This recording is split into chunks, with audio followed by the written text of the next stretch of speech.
Good morning, everyone. I look super yellow in this light from the lamp in the hotel, but we are in San Antonio. We made it. And today is the day that I am doing my presentations for St. Mary's University and Texas A&M.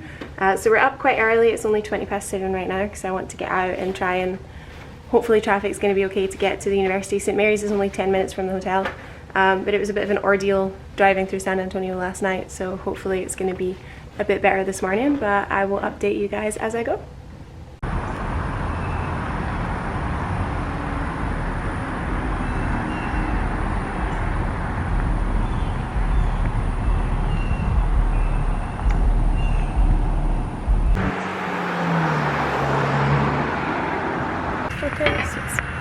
So we've made it to the university. We're parked. We're a little bit early, but that's good. I'm going to go in and meet Heather Hill and Mal and Lily. Now these are the two professors that I am speaking for today. Heather Hill is actually in charge of one of the research projects that we're doing with the killer whales. She actually also did a podcast on the zookeeper's voice, which I did a podcast on for too. And it's incredible. So if you want to listen to that, then go on to thezookeepersvoice.com and search for Heather Hill's podcast because it's amazing. One. And Malin is actually a girl that I interned with at Dolphins Plus and is now a researcher, so and a speaker at university. So I'm speaking for her at Texas A&M later on this afternoon. So yeah, we're just going to head on into the psychology buildings. I'm going to meet with, I think Heather, Malin's coming in about an hour, and the professor that I'm actually speaking to, her class today, I'm speaking to a class of graduate students. So let's go.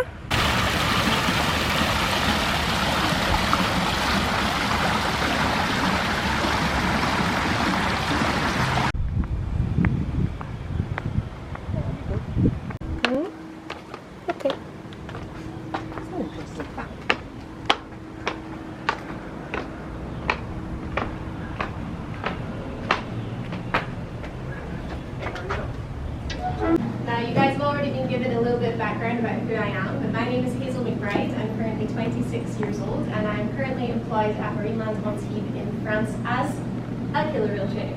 And on top of that, I'm also actually an author. I released my first non-fiction book earlier on this year. And in order to do that, I did open up all of my social media channels to kind of become a bit of an animal advocate and a voice on behalf of all other marine mammal trainers in light of the recent controversy surrounding our field as well. Now, like has already been previously said, I actually have my degree in psychology, which potentially is not the obvious choice when you think about a marine mammal trainer. In fact, the most frequently asked question that we get in the park every single day is, how do you become a marine mammal trainer? And whenever I tell people the preferred degree choice is psychology, they're always very, very surprised. They always seem to think that we need biology, zoology, or even veterinary studies. Thankfully, we don't need to be vets because I would never have got through vet school. I am terrible at maths. But they're very, very surprised. But actually, psychology is the perfect degree choice because it's steeped in behaviorist concepts. Every single day when we work with these animals, we are observing and studying their behavior. So we're using behaviorist concepts such as operant conditioning, which was defined by B.F. Skinner as the probability of any given behavior can be increased or decreased depending on the consequences that follow. And when we're training our animals, these are the exact principles that we use every single day. So we never ever want to punish our animals, we simply want to reinforce them. So this is what we use positive reinforcement training. So I'm going to dive just a little bit deeper into this for you guys. So when I'm looking at an animal, they're either going to give me a correct behavior or an incorrect behavior. And then it's up to me to decide whether I want each of those behaviors to increase or to decrease. And in order for me to do that, I need to change what I am reinforcing. Behaviorist concepts are not the only part of psychology that's incredibly important when working with such a social mammal. Social psychology is part and parcel of everything that we do with these whales every single day. So killer whales are social mammals. They exist in family groups called pods. And they're also matriarchal, which means that the female is always in charge, just like humans. So psychologist Gordon Allport defines social psychology as a discipline that attempts to understand and explain how the thoughts, feelings, and behavior of individuals are influenced by the actual, imagined, or implied presence of others. Now those last two lines are incredibly important when working with killer whales because it's not necessarily when the group is together. Each whale can be influenced depending on just whether or not they think that another whale is going to be with them, or in fact what's going on with whales in different pools.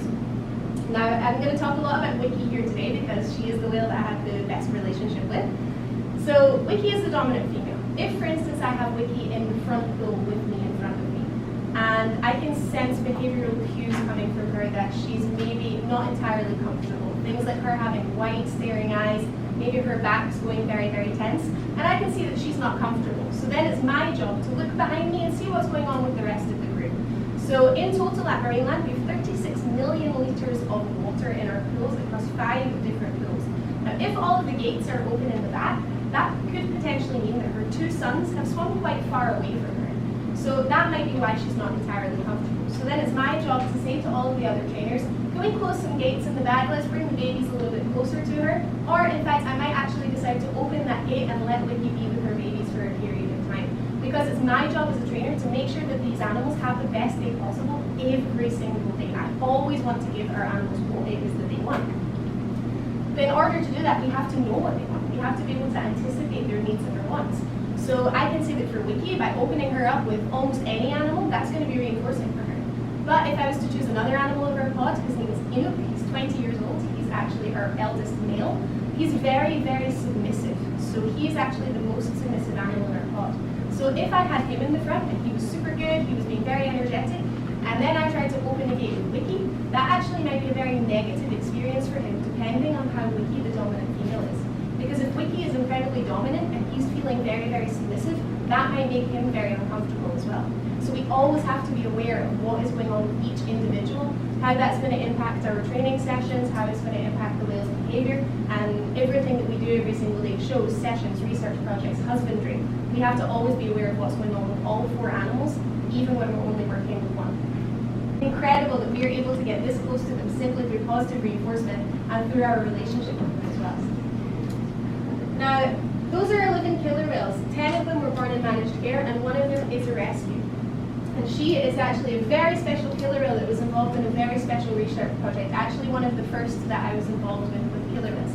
Now, instead of me talking to you about it, I'm going to let over-enthusiastic voiceover Hazel, hopefully the volume's down now, that filmed this for Loro Parque. Morgan was found in 2010 off of the coast of Holland, emaciated, starving and alone. She was rescued by the Dutch government and taken to the Harderwijk Dolphinarium to be rehabilitated. While she was there, it was determined by several different independent authorities that she would not be viable for release. The only other option offered was euthanasia. Therefore, the Dutch government decided to bring her to Loro Parque in 2011 so that she could be with others of her species. Now, when Morgan was moved to Loro Parque and we started trying to train her like all of the other whales, we found out that she wasn't responding to the same cues that we were giving her as all of the other whales. So for instance, one of the most obvious cues that we give our animals is a slap on the surface of the water. And that tells the animals that we're ready to start a session. If they would like to participate, they can come on over. But Morgan wouldn't even so much as turn her head to see where we were. So that led to Loro Parque in November 2012 flying out researchers to conduct electrophysiological measurements of hearing sensitivity on Morgan and on some of the other adult killer whales at the facility. Now this basically involved them sticking electrodes all over the blowhole, because killer whales don't have vocal cords like we do. All of their sounds are produced from that blowhole.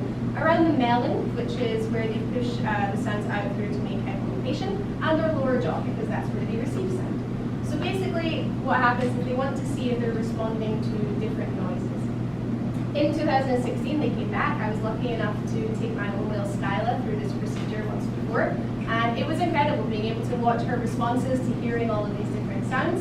She was making cute little head tilts. I don't know if you guys have seen German Shepherd puppies do it, but it's even cuter on a killer whale. But what you guys can see from this graph is striking. So Quito and Tecoa are the 2 in the middle. They're adult male killer whales, and Skyla is an adult female down there on the bottom. And you can see that their outputs, their click-evoked responses, are quite similar. They're not identical, but they form the same general kind of waveform. And you can see Morgan's there on the top. Doesn't really mean anything. It's completely all over the place. The researchers said that she made no noises known to killer whales ever. They're basically just made up noises that she was making. And interestingly enough, even at the noise that they thought was the most obvious, so at the click frequency that they thought for sure she must be able to hear, she wasn't able to hear at all. So for us, this meant that we had to take this research and we had to come up with a way to better effectively communicate with Morgan, because we couldn't simply leave her there in a world of silence. We needed to come up with a way that we could communicate and eventually train her as well.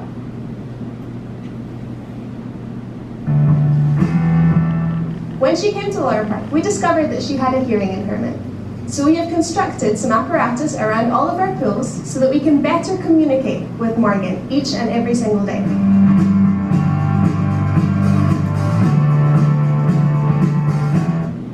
So you guys can see there that instead of using our auditory bridge in form of a whistle, we changed it to a light bridge. So this time, every single time that she performs the behavior correctly, she's going to see that light flashed instead of hear a whistle. So this allows us to effectively communicate with Morgan, still use all of that operant conditioning positive reinforcement that I was talking about. And luckily, in killer whale society, they don't always need to speak to each other. There's a lot of behavioral cues that go on as well.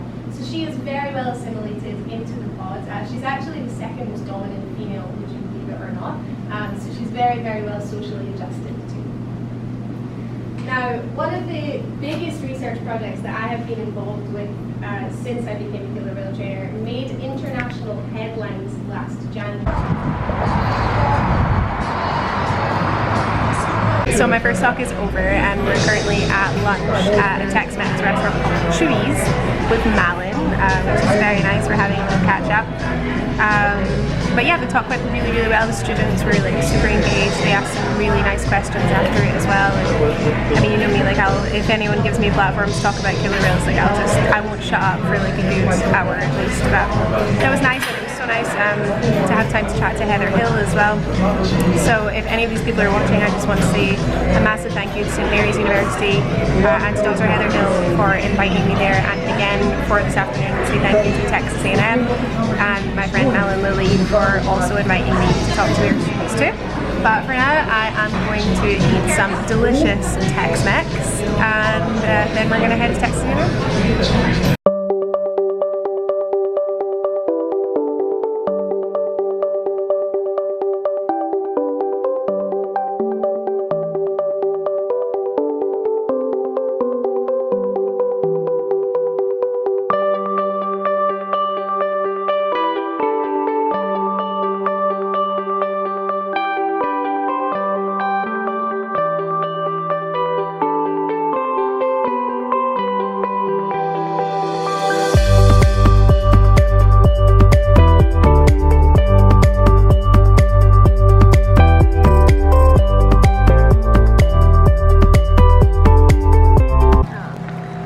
Okay, so we've made it to Texas A&M San Antonio.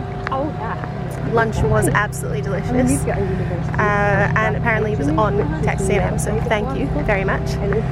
Making our way to the lecture theatre now for lecture number 2.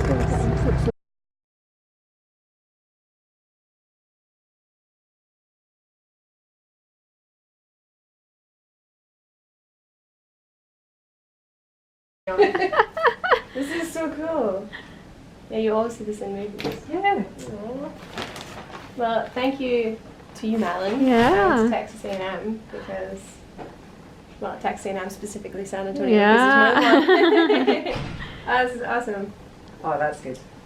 Hi. This is so cool. We're what are we vlogging here? We are Yeah. indeed. So we have a social media personality in our presence, so we're documenting things. It's one of my titles. Wow. Anyways. Wow.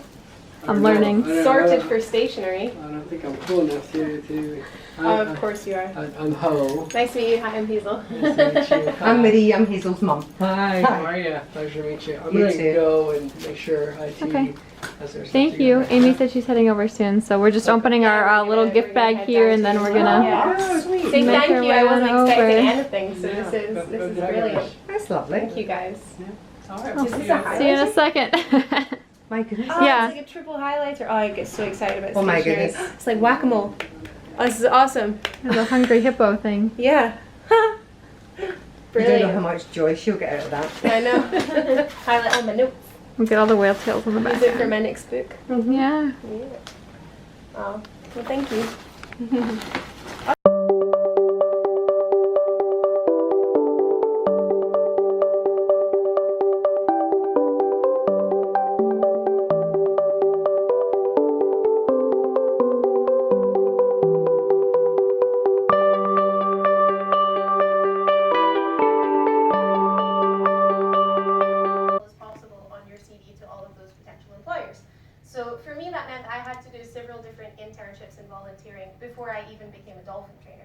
became a dolphin trainer before I became a killer whale trainer.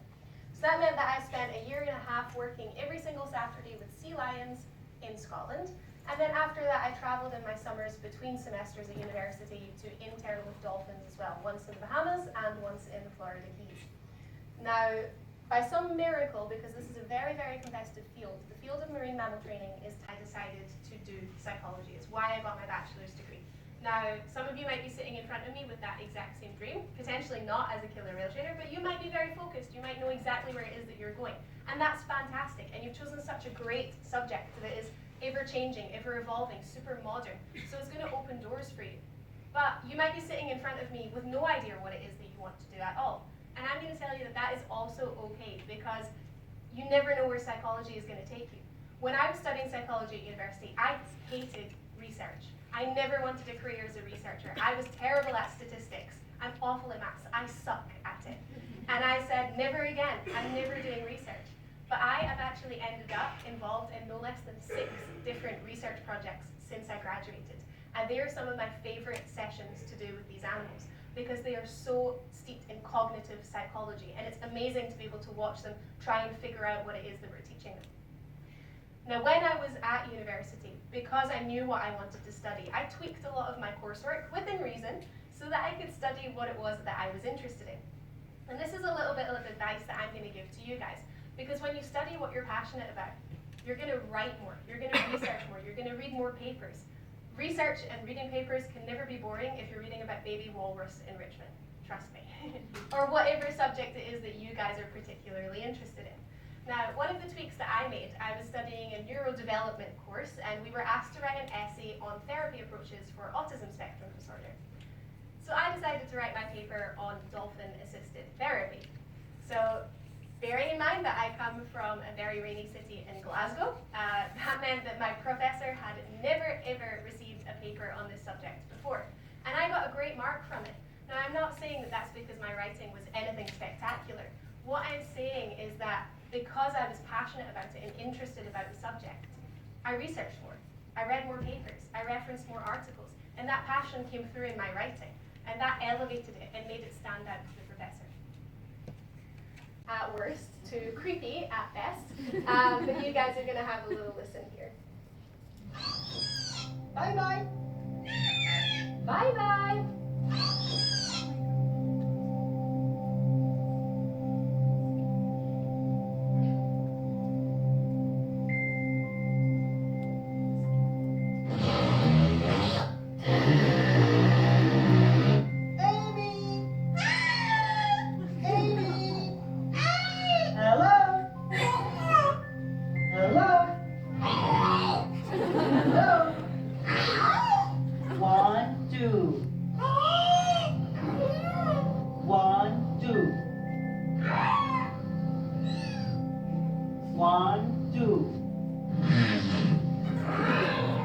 Bye-bye.